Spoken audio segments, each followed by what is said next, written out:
Picture this. Your biggest client asks a simple question. Why are we still paying delivery hours if Agentforce can ship half of this by itself? And that's the moment your SI business model starts bleeding. Not because you failed, because the platform commoditized what you sell. No outage, no crisis, just a quiet collapse. Fewer build hours, fewer tickets, fewer bodies, and suddenly your margin math doesn't work. So what happens next? The ecosystem does what ecosystems do. It defends itself. It manufactures risk narratives, governance fear, security fear, reliability fear, anything that slows adoption. Because Agentforce isn't a feature. It's a pricing and margin weapon, and it forces a redesign of what SIs sell, how they staff delivery, and where they can still claim defensible value. If you're leading a practice and you don't have a plan for that redesign, you're not behind. You're already obsolete. Subscribe to the CRM Position podcast if you want the latest platform shifts broken down without hype so you can track the real state of the art. Welcome back to the deep dive. Today, we are going squarely into the war room. We are breaking down a critical document titled The Great Decoupling: System Integrator Economics in the Age of Agentic AI. And listen, if you are a partner lead, a practice director, or anyone running a P&L in the consulting world, I need you to put down whatever else you are doing. This is your survival guide. Absolutely. And we need to be clear right off the bat, this isn't a product review. We aren't here to talk about the cool new features of Agentforce or how to build a prompt. No. We are talking about the margin squeeze. We are analyzing what the agents take away from your business model. Right. The thesis of this entire document is chillingly simple. Agentforce commoditizes what large S monetize today, and the ecosystem will fight adoption through risk narratives. That's the core, the great decoupling. Essentially, the link between more complexity and more billable hours has been severed. Severed completely. For 20 years, if a client wanted something complex, you threw bodies at it. That equation is broken. So let's start with the blast radius. When we look at this report, where does the initial impact land? Because it's not hitting everyone equally. It hits the revenue pools that have been the safest for the last 2 decades. We need to look at the math because section 1 of our breakdown is literally titled, Show Me the Margin. The report identifies a collapse in the build phase first. Okay, let's get into the mechanics of that. Historically, when we scope a project and implementation, what are we actually charging for? We're talking about tactical configuration. Think about a standard implementation project. Maybe 40 to 50% of your billable hours are spent on things like creating custom objects, adding fields, building validation rules, and, constructing flow automations. The bread and butter, the stuff you throw your junior associates and offshore delivery centers at. It's low risk, high volume. Exactly. It's predictable, and honestly, it's the training ground for your new hires. But the source material highlights a mechanism that kills this. They call it vibe coding. I love that term, vibe coding. It sounds casual, almost funny, but the definition in the document is terrifying if you're billing by the hour. We're talking about natural language to metadata generation here, right? Correct. Let's make this concrete so people understand this shift. In the past, say you need a warranty claim system. An admin sits down, maps out the schema on a whiteboard, logs in, clicks through the setup menus, creates the object, adds 20 fields one by one, builds the flow, and tests it. That's days of work. You're billing for every click. Right. Now, with vibe coding, an admin prompts the system. Create a warranty claims object with fields for purchase date, serial number, and photo evidence, and build a flow that routes claims over $500 to a manager. And the platform just does it. It generates the XML metadata. It writes the flow logic. It even writes the Apex test classes autonomously. The document is specific here. A task that used to be 40 billable hours becomes a 4-hour verification task. Wait, let's pause on that math. 40 hours to 4 hours. That is a 90% reduction in billable volume for that specific task. Yeah. And that's the trap. You cannot raise your hourly rates fast enough to offset a volume collapse of that magnitude. You can't charge $2,000 an hour for a junior admin to make up the difference. That revenue is just gone. So the build revenue is evaporating. But surely the run revenue is safe. Managed services, AMS. That's usually the safe harbor. You sign a multi-year contract for support tickets. The document calls this the deflection paradox. And it might be even more brutal than the build collapse. Explain the paradox. Well, traditionally, AMS deals are often priced based on ticket volume or staff augmentation. basically renting bodies to clear queues of level 1 support tickets. But Gartner is predicting 80% autonomous resolution for common issues by 2029. And Salesforce has their own data on this too, right? Yes, their Customer Zero story, which is their internal deployment, shows they deflected 1.5 million cases using their own agents. So walk me through the SI's dilemma here. If I'm an SI and I deploy Agentforce for my client to help them be efficient, I am actively destroying my own revenue stream. You're cannibalizing yourself. Exactly. If your contract says we pay you to fix tickets and the tickets stop coming because the AI fixed them, your revenue goes to zero. So the staff augmentation model for L1 support is effectively dead. Dead. If you are selling bodies to clear queues, you are selling a problem that the platform just solved for free. Okay, that is a grim picture. The build hours are compressing because of vibe coding, and the run hours are evaporating because of deflection. So let's pivot to survival. Section 2. Stop selling versus start selling. If I'm a practice lead, what do I need to stop putting in my statements of work immediately? You have to stop selling process mapping. You know those weeks of workshops where you use Visio or Lucidchart to draw boxes and arrows for every single decision node? Clients love those charts. They Yeah. feel very safe. It feels like work is happening. Look at this giant PDF we made. It feels like work, but it's becoming useless. The Atlas engine, the brain behind Agentforce, it doesn't need a flowchart. It needs a goal and tools. The document is very clear on this. Software is no longer deterministic. You don't program the path, you curate the context. So if you're selling weeks of to-be process design, you're selling a relic. Okay, so if we aren't selling flowcharts, what are we selling?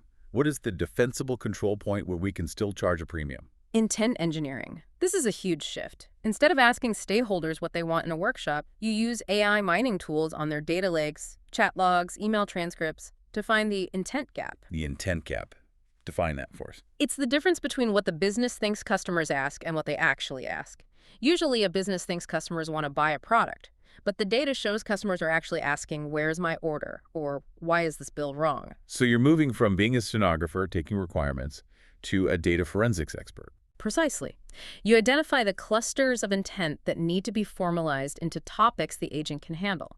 That is high-value, technical work that a bot cannot do yet. It requires judgment. The source also mentions data readiness assessments.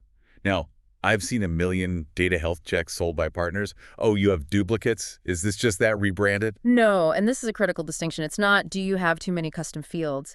It's a check for semantic density. Semantic density. That sounds like jargon. Break that down. It means, can this data support probabilistic reasoning? If a client's knowledge base is full of fragmented, outdated PDFs or, marketing fluff, the agent is going to hallucinate. It doesn't know what's true. Selling that assessment and the huge project of cleaning and structuring that unstructured data is a massive new revenue stream. That leads us directly into the biggest opportunity mentioned in the text, and honestly the scariest one. Governance. Or rather, the liability squeeze. This is fascinating legal territory. The document points out a gap in the contracts. Vendors like Salesforce indemnify clients for IP infringement, meaning if the AI copies code it shouldn't, Salesforce covers it. But they explicitly exclude liability for the outcomes of customer configuration. So let's play that out. If I configure an agent for a hospital and it hallucinates a diagnosis, or if I configure a retail agent and it offers a 90% discount. The client is strictly liable. Salesforce washes their hands of it because you, the partner, configured the agent. That terror is your new product. You sell the safety net. Exactly. You sell governance as a service. You sell the agency management office. And this isn't just policy documents. This is technical configuration, right? It's deeply technical. It's configuring the Einstein trust layer. You're setting up PII masking so the bot doesn't leak credit card numbers. You're setting up toxicity detection. You're configuring dynamic grounding rules so the agent doesn't read the CEO's confidential emails to a summer intern. This is high liability, high trust work. You can charge a premium for this that you could never charge for building a page layout. That makes perfect sense. You move from building software to managing risk. But this requires a different kind of team. Which brings us to Section 3, Delivery Model Redesign. We've talked about the pyramid model of consulting forever. Lots of juniors at the bottom, a few partners at the top The report says the pyramid is collapsing into a diamond. because of the hollow middle. Exactly. Let's look at the logic. If vibe coding does the junior work, the field creation, the basic flows, then you don't need the bottom layer of the pyramid. You don't need the army of fresh grads doing grunt work. But here's the crisis. If you don't have the bottom layer, how do you train the seniors? The grunt work was the apprenticeship. That's how we learned the ropes. You removed the latter. This is the hollow middle crisis. The document suggests SS will actually have to pay for flight simulators, internal simulated projects, just to train staff because client billable work won't support learning anymore. That's a direct hit to profitability. You have to pay to train people instead of getting paid to train them. That changes the P&L fundamentally. It flips the margin model on its head, and the people you do hire look different. The accidental admin, the person who just knows where the buttons are, is obsolete. The new persona is the agentic architect. What's the profile of an agentic architect? It's a hybrid. They need to understand data science concepts like embeddings and vector search, understanding how the AI retrieves information. But they also need deep business strategy and risk management skills. It's a much more expensive resource. So your cost of labor goes up while your volume of hours goes down. Which is why you have to change how you charge. For the AMS side, the report mentions pivoting from time and materials to machine capital management. That sounds fancy. What does that service actually look like? It involves things like drift monitoring. Since agents are probabilistic, their behavior can change over time as the underlying data changes. The bot might start favoring one answer over another. You need someone watching that drift. And the kill switch service. 24/7 Overwatch. If an agent enters an infinite loop or starts burning through the budget, you need a service that can shut it down instantly. That's a premium managed service that clients will pay for because the alternative is a runaway bill. Now, we mentioned earlier that the ecosystem is going to fight this. We're in the war room now. Section 4 is about risk narratives. Why are partners incentivized to stall adoption? It goes back to the margin collapse we started with. If you are a big SI with thousands of people whose utilization depends on manual config, you need time to pivot. You can't just fire everyone tomorrow. So you use risk narratives as brakes. You scare the client to slow them down. The report lists a few specific ones. The liability squeeze we mentioned, using that as a fear tactic. But there's another one called work slop. Work slop. It's a great, gross term. It's the fear of low-quality, hallucinating agents degrading the brand value. It's the argument that says, do you really want a non-human handling your premium customers? It's the idea that if you let AI handle customers, you'll flood the market with garbage interaction slop that annoy customers and ruin your reputation. And the financial one, runaway budget. This connects to FinOps. This is the big one for the CFOs. We're moving from flat license fees to flex credits, paying per action, roughly 10 cents per turn. The fear is that an agent gets stuck in a loop, or maybe it starts chatting with a malicious bot from a competitor, and they just talk in circles for 48 hours. Burning through the entire quarter's budget in a weekend, like a taxi meter left running. Right, exactly. But here is where the smart partners differentiate themselves. The winners aren't just using these narratives to stop projects, they're using them to sell solutions. So instead of saying don't do AI because of the budget risk, they say, yes, the runaway budget is a real risk. That is why you need our AI FinOps package to forecast consumption and monitor burn rates. They monetize the fear. They sell the seatbelt. Let's get to the playbook. Section 5. If I want to be one of the winners in the next 12 to 36 months, what am I doing? The document says productize. Verticalization is mandatory. You cannot sell a Salesforce agent that's generic. Salesforce sells that. You have to sell a mortgage loan origination agent or a patient triage agent.